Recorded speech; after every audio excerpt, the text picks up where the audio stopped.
உங்கள் வீட்டில் இருந்து உங்கள் அம்மா, உங்கள் அப்பா, உங்கள் அண்ணன், உங்கள் அண்ணி, குழந்தைங்கள்லாம் வர்றாங்களாம். எதுவும் வாங்கணுமா? அவங்க வீட்ல இருந்து யாராவது வந்தா மட்டும் அதை வாங்கு, இதை வாங்கு, அதை செய், இதை செய்யணும் உயிரை வாங்குறாருல. இன்னைக்கு மாட்டினாரு. ஆமாங்க, ஒரு பக்கெட் பிரியாணி வாங்கிக்கோங்க. மட்டன் பிரியாணி.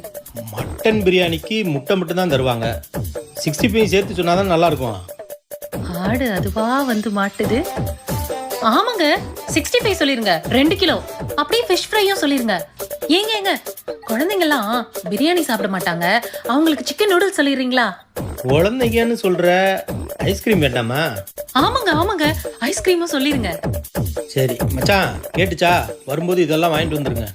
எந்த மச்சான்? எந்த மச்சானா? உங்கள் அண்ணன் தாண்டி. எங்க அண்ணனா? அவன் தாண்டி வரும்போது ஏதாவது வேணுமா சொல்லுங்க, வாங்கிட்டு வர்றேன். நீங்க ஏன் மாப்பிள்ள அலையிறீங்க அப்படின்னு சொன்னான். வேற எதுவும் வாங்கணுமா சொல்லு. மச்சான் பேரு மதுரை.